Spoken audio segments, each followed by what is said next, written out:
के बारे में। कल हम लोग इसके 3 ऊतक पढ़ लिए थे। एपिथेलियम ऊतक जो हमारे स्किन के बाहरी आवरण को बना रहा है और अंदरूनी अंगों के आवरण को बना रहा है, अंतररालीय अस्थि और अस्थि।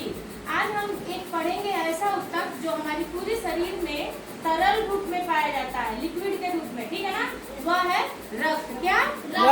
रक्त। अब रक्त क्या है? रक्त एक लिक्विड चीज है ना। तो जो वो लिक्विड चीज होता है जिसमें ये सारा 3 कण इसमें होते हैं। कौन कौन से? लाल रक्त कणिका, श्वेत रक्त कणिका और प्लेटलेट। और आखिर ये कहाँ पे है? ये हमारे खून में तैर रहे हैं तीनों कण, ठीक है। जैसा कि ये हम देख रहे हैं इसमें कटता है ना, पानी थोड़ा कटता है। हाँ, ये जो हमारा पीला वाला भाग है ये प्लाज्मा है। क्या है? प्लाज्मा। जो हमारे खून नसों में पाया जाता है। इसमें ये पीला सा जो तरल पदार्थ है इसको प्लाज्मा कहते हैं और इसी में ये 3 कण तैर रहे हैं, लाल रक्त कणिका, श्वेत रक्त कणिका और प्लेटलेट, ठीक है। अब लाल रक्त कणिका लाल क्यों है? इसमें एक हीमोग्लोबिन नामक प्रोटीन होता है जो कि फेफड़ों के ऑक्सीजन को लेकर के खून तक पहुंचा के पूरी बॉडी में पहुंचाता है, ठीक। फेफड़ों से ही हमारा क्षमता है ना, ऑक्सीजन युक्त हवा, वायु, वो वहाँ से ऑक्सीजन लेकर के खून तक पहुंचाता है और यह प्रोटीन का होता है बना हुआ और इसे हीमोग्लोबिन कहते हैं। क्या कहते हैं? हीमोग्लोबिन। हाँ, हीमोग्लोबिन के ही कारण हमारा जो लाल रक्त कणिका है उसका रंग क्या होता है? लाल होता है और यह आयरन और प्रोटीन का बना होता है। जब हम आयरन यानी कि लोहा, आयरन माने लोहा, यानी साग सब्जी, इनमें हमको सबसे ज्यादा आयरन मिलता है, ठीक है ना। कुछ फलों में मिलता है। ये हम खाना जब बंद करते हैं तो हमारे अंदर एक कमी आती है जिसे कहते हैं एनीमिया। नाम सुने हैं? एनीमिया। खून की कमी होती है तो कौन सा रोग होता है? एनीमिया। और खून की कमी में ये तीनों कम नहीं होंगे, सिर्फ ये लाल रक्त कणिका कम होगा तो हमारे अंदर कौन सी बीमारी आएगी? एनीमिया। कौन सी? एनीमिया। एनीमिया की बीमारी हमारे अंदर आएगी।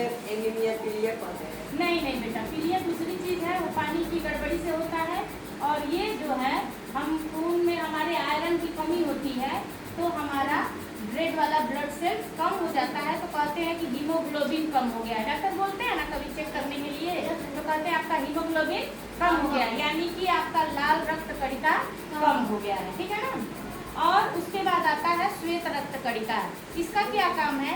जब भी हमारे अंदर कोई रोग आड़ू आता है, हमारे शरीर के अंदर प्रवेश करता है तो सबसे पहला उसको रोकने का, उसको खत्म नष्ट करने का काम ये करता है, ठीक है। कौन? श्वेत रक्त कणिका। यह हमारे एक तरह से समझिए कि हमारा रक्षा का तंत्र है ना। ये श्वेत वाला ये जितने भी रोगाणु आएंगे उनको क्या करेगा? नष्ट करेगा, उनको हमारे अंदर आने से रोकता है, उनसे ये लड़ता है, रोग प्रतिरोधक क्षमता बढ़ाने का काम करता है, यानी कि रोग को रोकने का काम करता है। समझ में आया? और तीसरा है प्लेटलेट। तीसरा है क्या? प्लेटलेट। प्लेटलेट का काम क्या है? आप कभी कट जाता है हाथ आपका तो आपकी उंगली सब्जी काटते समय चाहे कोई काम करते समय कट जाता है तो ब्लड निकलने लगता है। निकलते निकलते क्या होता है, अगर हम थोड़ी देर उसको दबा के रखते हैं तो ब्लीडिंग बंद हो जाती है, खून आना बंद हो जाता है। ये किस कारण होता है? ये प्लेटलेट के कारण होता है, ठीक है ना। अगर प्लेटलेट हमारी बॉडी में नहीं रहे तो बॉडी के अंदर ही पूरा खून बहने लगेगा, क्योंकि वो तो प्लेटलेट खून नलिकाओं में है ना, वो पूरी बॉडी में स्राव होने लगेगा। और जब हमारा एक्सीडेंट वगैरह होता है तो कुछ देर बाद खून का थक्का जमता है, थक्का जमाने का काम करता है प्लेटलेट। क्या करता है?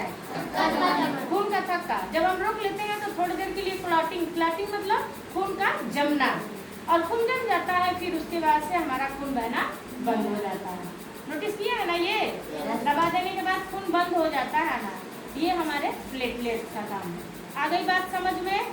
ये हमारे तरल 3 ऊतक के बारे में 3 कण है जो क्या है? पहला लाल रक्त कणिका और लाल वाले को क्या कहते हैं? आरबीसी और डब्ल्यूबीसी। व्हाइट वाले को क्या कहते हैं? WBC। यानी कि red blood cells, white blood cells, और ये तीसरा है प्लेटलेट। और ये तीनों जिसमें बह रहे हैं उसे हम कहते हैं प्लाज्मा। समझ में आ गया?